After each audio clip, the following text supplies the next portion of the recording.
basicnya di IO. Nah, dari IO itu kan semuanya kan ada berbagai macam. Ada talentnya, ada ininya, ada produksinya. Kalau produksi saya nggak mau saingan sama teman-teman ya, karena ada yang lebih ahli. Jadi biarin aja teman-teman bikin. Kita tuh kalau komunitas kan bersinergi ya. Jadi saya nih bisanya apa, udah yang itu yang saya matengin. Mereka yang mau memberikan sesuai dengan porsi mereka masing-masing. Saya kalau hitung-hitungan mau bikin panggung ini biar urusan orang lain gitu. Saya lebih ke talent, saya lebih senang memanage. Kita bikin film, kita bikin apa namanya Film? juga. Sudah berapa film ini buat? Film kalau dulu kita pernah bukan film ya, tapi lebih ke film-film lokal, sinetron. Kalau yang kerja sama-sama TVRI banyak kita kan ada anak Indonesia. Nah itu kan dari Sanggar juga permintaan TVRI untuk minta talent lagi. Nah itu ada kita yang bikin skenarionya. Kita Sanggar Anak Indonesia ya? Iya, Sanggar Keturunan Bangsa ngisi acara Anak Indonesia di TVRI nasional kalau itu. Sama TVRI lokalnya kan ada juga TVRI Sumselnya, itu Dunia Anak.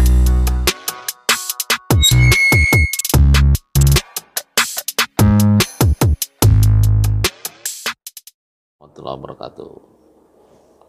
Selamat sore. Sore. Ya, berjumpa kembali dengan saya Muhammad Nasir di podcast ketikpos.com. Kali ini kita akan mewawancarai secara khusus seorang wanita karir, entrepreneur, seniman pula, multi talent lah. Termasuk juga punya apa namanya pencarian bakat itu ya? Iya, ada Sanggar kita. Sanggar, Mbak Kiki Kirana ya. Iya. Kalau nama panggilan itu? Iya, nama panggung kunci kita Nama panggung. biar mudah Kalau dihafal. nama aslinya? Rizky Mailansari. Rizky Mailansari.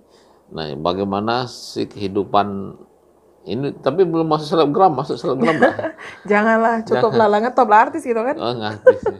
Bisa diceritakan kehidupannya seperti apa sebenarnya? Kehidupan yang cuman ini. Dan sekarang ini sibuk di Masjid Raya Bang Raya ya, Baitur Rahman ya. Iya, jadi kalau saya kan basicnya IO. Sebenarnya saya orang entertain. Event organizer. Ya, apa namanya? Ya. Kirana. Nama semua. Kita punya perusahaan tuh PT Kirana Jaya Abadi, CV Kirana Jaya Abadi, CV Kirana Elang Perkasa, kayak gitu. Semua pakai nama Kirana ya. Kalau elang-elang tuh menerkam tuh siapa? Iya, enggak. Saya ngambil filosofi elang itu pada saat itu, elang itu pada saat badai dia mengendarai badai, dia di atas badai. Jadi bukan tenggelam karena badai, tapi dia mengendarai badai. Pada saat tenang? Pada saat tenang ya. Mencari mangsa. Kalau ayam. Ya, jadi elang itu panjang durasinya. Durasi. Ya. Nah, jadi kalau saya bergerak di bidang event organizer yang penghasilan utama ya, bila bisa dibilang. Utama itu IO Ya, karena IO itu kan banyak bergeraknya di mana. Udah seditung. Ya.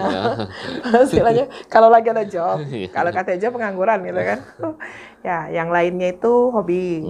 Nah, kayak hobi jalan-jalan, saya bikin Kirana tour travel, terus pengen umroh, akhirnya kita bikin Kirana tour travel wisata dan umroh. Jadi tinggal kalau kita mestinya kebutuhan apapun ingat Kiki Kirana.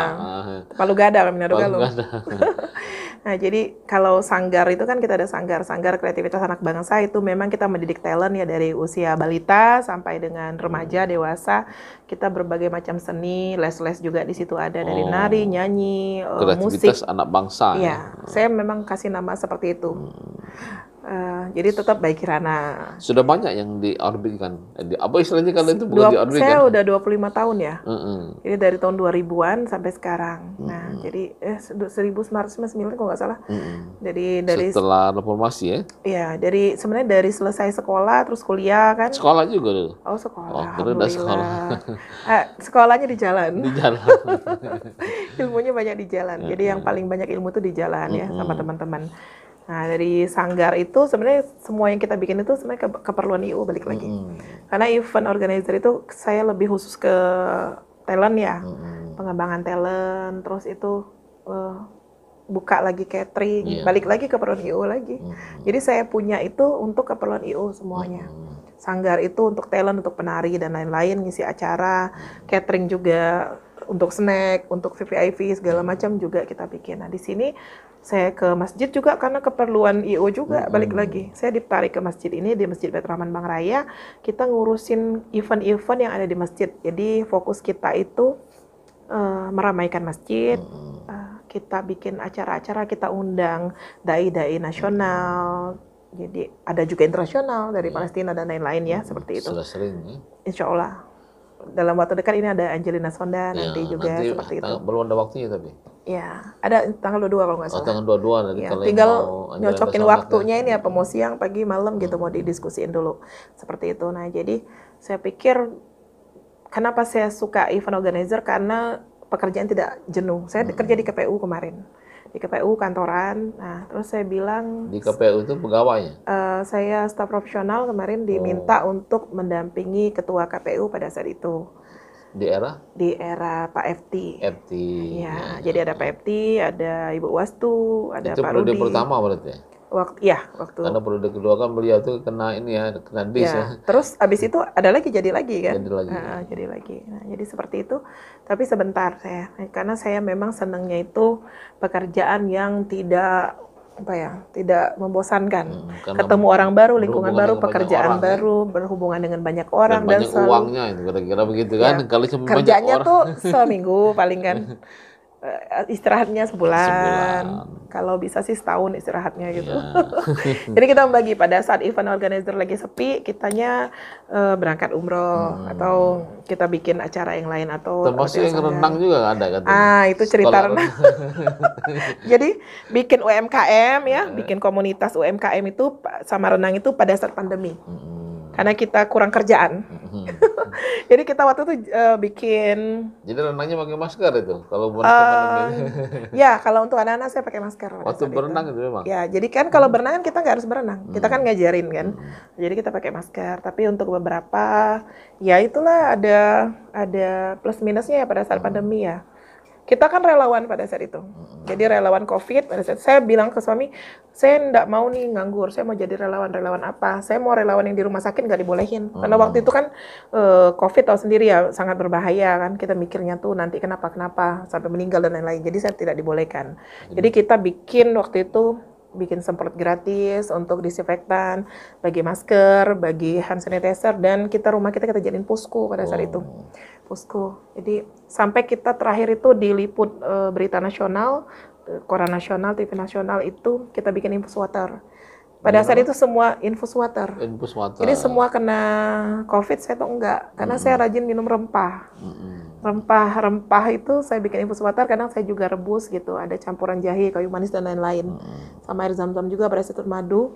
Nah itu saya bagikan resepnya kepada teman-teman dan saya bagikan gratis. Nah dari yang gratis itu teman-teman jadi kasih donasi kayak gitu. Nah seperti itu. Jadi jangan sampai kita tuh nggak pernah bermanfaat untuk orang lain. Nah nganggur lagi saya mau ngapain? Yang belum saya lakukan, yang belum saya bisa sampai saat itu, waktu itu nggak banyak sih cita-cita pengen bisa pakai bermotor, bisa pengen pakai mobil. Nah yang belum bisa itu berenang. Waktu itu saya udah 40 kan. Nah jadi saya belajar renang, tapi belajar renang gimana caranya biar cepat. Bahkan udang katanya. Biar cepat 1 jam kita ngajarin bisa berenang. Oh jadi durasi kursusnya 1 jam ya? Bisa lebih dari situ, tapi dalam waktu 1 jam mereka sudah menguasai basic renang. Itu untuk anak-anak bayi itu? Semua. Oh semua. Tapi kalau anak-anak yang logikanya udah jalan, karena yang nggak logika jalan, otomatis dia nggak berani. Nah, takut, dia nggak berani, takut, dia nggak mau mencoba. Kalau dia nggak mau mencoba, gimana dia bisa berenang? Masa berenang sambil pegangan gitu kan? Nah, seperti itu kira-kira. Berenang terjun gaya batu bukan ya? Ya gaya batu dulu awalnya. Ada tekniknya yang sangat mudah sekali dan saya yakin siapapun yang nggak bisa berenang, mengikuti metode kita itu insya Allah bisa berenang. Karena saya membuktikan sendiri dan itu jadi uang pada saat itu. Kan rezeki itu ada di mana-mana kan. Berarti yang penting kita mau berusaha. Sempat berapa banyak muridnya itu? Saya tuh nggak banyak sih, saya kemarin cuma mau dapat duit 10 juta aja target waktu itu. Sekali 1 bulan. Buka kelas itu? 1 bulan itu, jadi cuma 100.000 pada saat itu. Cuma 10 juta itu ya? Ya, cuma 10 juta aja pengen pada saat itu, karena ada yang mau dibeli pada saat itu kan pandemi nggak ada duit. Nah jadi kita buka itu cuma 100.000 pada saat itu, jadi 1 hari bisa 10 orang kayak gitu. Nah, jadi dalam 1 bulan nggak tiap hari ya. Ada yang privat. Nah, kita sekarang tuh 1 orang Tempatnya di mana? Di mana saja, di hotel manapun, karena kita privat kan. Ya, kalau dulu sih rame-rame di hotel, salah satu hotel. Saya kita lebih kerjasama nyaman dengan hotel itu berarti ya? Nggak kerjasama, tapi kan kita ngeramein hotel itu. Kita beli tiketnya kan. Beli tiketnya, kita jajan, kita makan, seperti itu. Waktu itu di Sonodipa.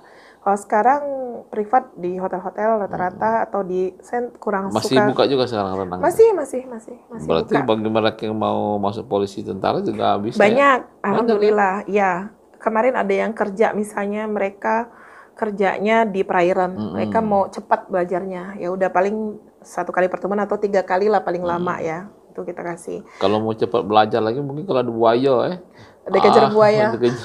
Itu berenang gaya batu tuh. Renang itu mudah kok. Yang penting kita yakin. Kalau udah yakin, tahu tekniknya 15 menit bisa. Kalau kami nak belajar dulu kan hidup di sungai. Iya, ala bisa karena biasa. Iya, jadi katanya ilmunya itu kalau bisa berenang harus banyak makan udang, tapi nangkep dewek udangnya. Udang hidup itu ya? Ya berarti nangkep udang itu kan pasti harus berenang. Harus berenang, bener. Berani sebenarnya kalau dulu itu kan enak tuh mainnya kan di sungai. Di sungai. Anak-anaknya berani. Bukan yang pinggir-pinggir ya, itu kan. Lama-lama bisa berenang memang. Karena suges dari teman-teman kan. Yang penting berani nyeburin kepalanya ke air. Kalau udah berani nyeburin kepalanya ke air, berani bergerak, udah pasti ngapung badannya tuh. Karena kan badan kita kan ngapung ya. Ngapung, badan kami besar ngapung lah. Apalagi badan Kak Naksir. Nah, dari beberapa profesi tadi kan, profesi apa hobi tadi banyak-banyak tadi? Hobi sih hobi yang jadi duit kayak gitu. Hobi yang jadi duit, itu memang yang dicari ya. Kadang ini profesi tidak ada jadi duit, masalahnya kan profesional tapi tidak profesional. Iya, jangan banyak gaya ego. Kalau pacar tuh, jualan tuh sambil pakai handphone be. Ada lagi satu hobi kami, jualan online. Barang apa itu? Banyak barang-barang rumah tangga, pakaian, baju. Ada butikan di situ di samping. Nah, itu. Jadi kita ada butik mini kayak gitu. Nah, dari banyak beberapa hobi-hobi itu yang menjadi uang itu, sempat gak kita sempat jenuh, sempat bosan? Enggak, kan hobi saya tuh macam-macam. Jadi kalau sudah bosan cari lagi hobi apa. Hobi apa lagi kayak gitu. Nah, kalau yang paling utama dan paling menguntungkan itu mana tuh dari yang banyak itu? Untungin semua. Kan ada yang paling kan. Karena kan gini, kan basicnya di IO. Nah, dari IO itu kan semuanya kan ada berbagai macam. Ada talentnya, ada ininya, ada produksinya. Kalau produksi saya enggak mau saingan sama teman-teman ya, karena ada yang lebih ahli. Jadi biarin aja teman-teman bikin. Kita tuh kalau komunitas kan bersinergi ya. Jadi saya nih bisanya apa, udah yang itu yang saya matangin. Mereka yang mau memberikan sesuai dengan porsi mereka masing-masing. Saya kalau hitung-hitungan mau bikin panggung ini biar urusan orang lain gitu. Saya lebih ke talent, saya lebih senang memanage.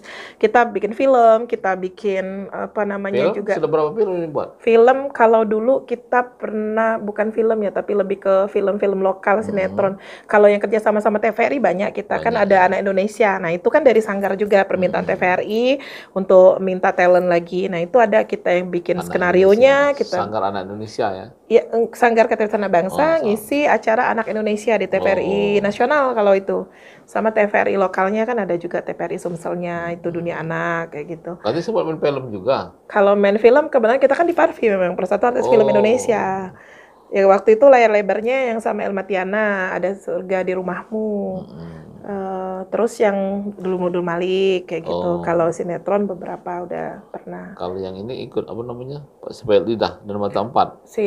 Nah, kalau si Pahit Lidah itu justru kita bikin waktu bukan Pahit Lidah yang zaman Aven bangun ya. Kita bikin lagi ada trailer waktu itu Pahit Lidah, terus disponsori juga banyak sponsor. Nah, kita bikin pada saat itu. Si Pahit Lidah ya? Versi si Pahit Lidah, versi modern pada saat itu.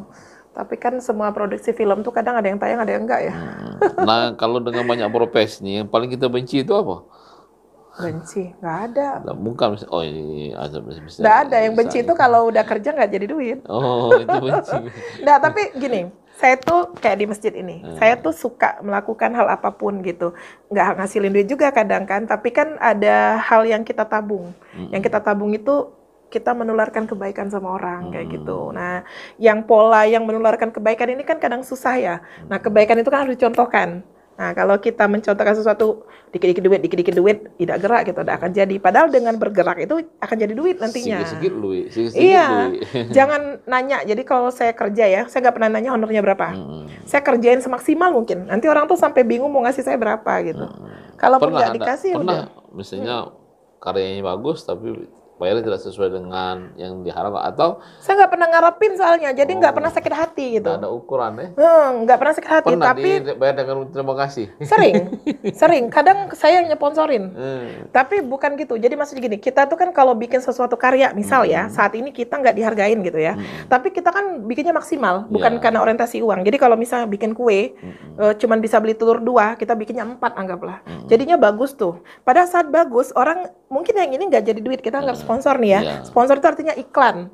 Kita menempatkan sesuatu itu, kita menempatkan sesuatu tuh di tempat yang baik. Artinya misal kita ngasih telur 4 ini dari modal telur 2 ini itu di tempat yang bagus. Ya. Kalau mau kita bayar iklan tuh udah berapa gitu. Nah, tapi pada mata orang banyak itu dari yang kita gratis ini bisa jadi 100 nih orderan. Ya, jadi Seperti kan itu. mereka sendiri nanti akan beriklan kemana-mana ya. Betul, kayak Ya. berenang ya. Saya kasih gratis nggak apa-apa satu orang. Terus orang itu kan posting.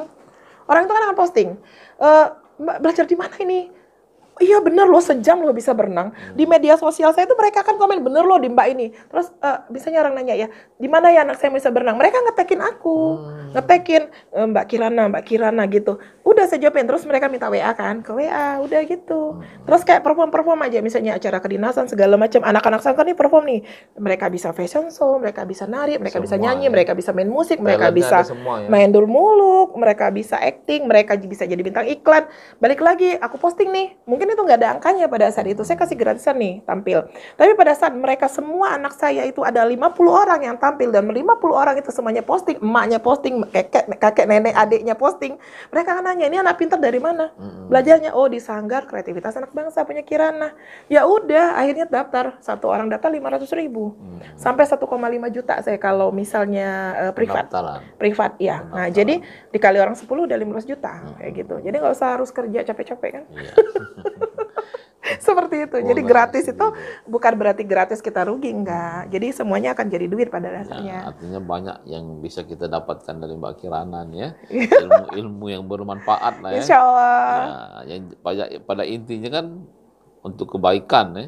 Ya, yang penting kan menularkan kebaikan. Ya, menularkan dan kebaikan jangan yang susah. hitung-hitungan sedikit duit. Jangan, sikit duit aja di seniman gitu. Ya. Seniman juga seperti Nah, itu kan. sampai di titik ini, apalagi yang rasanya belum. Dulu kecilin mau jadi apa cita-citanya dulu? Psikolog. Psikolog. Iya. Tercapai? Saya kuliah psikologi. Oh, psikologi. Iya, tapi itu jadi saya tuh kan ngambil, saya maunya perawat. Tapi takut darah, terus nggak lulus. Terus itu nyambungnya malah sekolahnya SMKK Boga, masak tuh. Boga yang di SMKK yang di ini Saya Semperdam. nggak diterima di situ karena udah terlambat. Saya Jadi? pede banget jadi perawat pada saat itu. Jadi masuk. Jadi saya di SMKK Muhammadiyah 3. Sekarang saya ajak kerja sama SMKK Muhammadiyah 3 untuk bantuin catering kita. Jadi anak-anaknya tuh saya ambil tuh semua buat bantuin catering kita. Nah, Alumni lah ya. ya dari SMKK saya ngacau lagi, saya ngambil kuliah sekretaris. Di Setahun. Asmi. Enggak, di Widya Loka pada saat itu. Widya Loka. Setahun. Kenapa Widya setahun? Lokanya di ini ya, yang Dulu di ini di Ramayana di arah situ. Ramayana. Setahun itu saya kan kursus di situ. Terus saya bilang setahun aja Itu lah. bukan ini ya, bukan perguruan tinggi rasanya. D1 dia. D1. Jadi kan nggak ada duit mau kuliah. Saya bukan keturunan orang berada. Jadi saya nggak punya duit mau kuliah. Karena kemarin kan papa mama pisah. Terus papa mama pisah, jadi kita tuh ada adik 2, nenek sakit. Nah, jadi banyak yang harus dibiayain. Jadi Itu saya yang menempa itu ya. ya, saya harus kuliah sekretaris 1 tahun itu, saya pikir saya harus ada ilmu. Nah, karena memang kalau masak ternyata memang perlu sekarang. Saya orang catering, saya ngurusin UMKM gitu loh. Jadi semua yang kita jalan itu ternyata, nah cita-cita saya pada saat itu saya senang baca tabloid Nova, ada konsultasi psikologi namanya Ibu Rieni F. Kulsin. Nah, saya tuh senang kok. Kayaknya matching ya, karena mungkin saya dari keluarga broken home. Jadi saya tuh selalu dapat jawaban di situ pada saat itu. Kenapa nggak saya ngambil psikologi aja ya, saya bilang. Nah, saya kuliah Sekretaris psikologi. tadi ya? Sudah sekretaris, saya kerja dulu 5 tahun. Waktu sempat sekolah sekretaris itu sempat kerja di sekretaris, jadi sekretaris. Ya di admin gitulah. Admin. Nyasar ke KPU kan mungkin ada basic itulah ya. Oh. Ketik-ketik kayak gitu kan. Baru kemudian lanjut ke psikologi itu ya? Ya, 5 tahun. Mana di Unsri? Saya di Psikologi. Bina Dharma. Oh, Bina Dharma. Bina Ada Dharma jurusan ya, psikologi tahun memang. kedua. Nah, pada saat itu saya udah mulai syuting di Jakarta itu. Zaman-zaman masih film-filmnya Angling Dharma, Mak Lampir. Saya udah di Jakarta tuh syuting sinetron pada Jadi saat itu. main sebagai apa peran? MC. Biasanya. Ya zaman dulu kan figuran-figuran dulu kayak gitu kan. Nah, terus karena memang kita bukan stay di Jakarta ya. Nah, terus karena sudah ada duit saya akhirnya kuliah biasa sendiri. Psikologi tadi. Nah, abis kuliah itu akhirnya saya kerjanya siang malam. MC, SPG, main film, sinetron, TVRI sering tuh kita ada 16 episode. Pada saat itu ada Rimau Sang Pahlawan. Kita bikin di situ. Terus lama-lama saya banyak talent kan, banyak teman. Nah, dari situ awal basic-basic saya bikin IO. Artinya yang dipupuk tadi kan pas Iya. juga pasti ada manfaatnya ya. Iya, yang penting kita tuh jadi orang itu harus bisa dipercaya. Jadi kalau kita ngomong A tuh jangan sampai jadi Z, ya meleset-meleset jadi B bela kayak gitu. Kalau dibaca itu kalau yang laki-laki Al-Amin ya. Iya. Kalau perempuan Aminah. Amin. Harus amanah kayak gitu. Jadi kalau pegang uang misalnya kita janjinya jadi A, jangan jadi Z. Kayak misalnya kita makannya ini catering misalnya kan, tiba-tiba makannya kok begini atau kurang kan nggak boleh kayak gitu. Saya tuh selalu prinsipnya memberikan yang terbaik. Kalau catering itu apa namanya cateringnya? Kirana Catering. Kirana Catering. Ya, saya tuh punya kayak jual-jualan online tuh namanya kedai traveling Kirana. Nah, jadi di situ ada. Nah, yang kita lagi daftarin itu parfum ya, tapi mereknya bukan Kirana. Saya ngambilnya Nianla parfum. Ngambilnya dari bahasa Palembangan, Nianla. Nianla. Tapi Nianla. Nah, Nianla itu kalau bahasa Cina jadi. Nah, iya.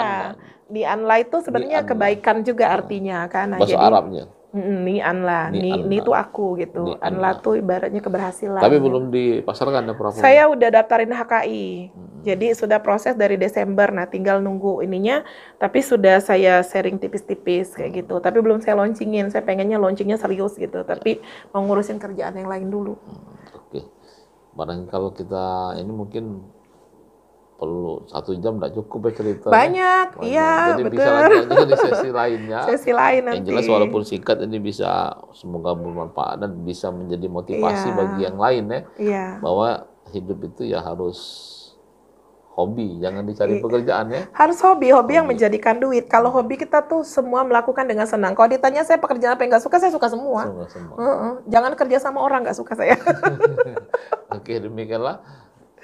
Studionya ini di Baitur Rahman. Iya, Baitur Rahman Bang Raya. Bang Raya. Ada podcast satu-satunya nih masjid. Dan kalaupun mau rental ruang podcast juga ada di sini. Iya, boleh. Ada rental murah kok. Yang murah. Oke, demikianlah. Assalamualaikum warahmatullahi wabarakatuh. Waalaikumsalam warahmatullahi wabarakatuh.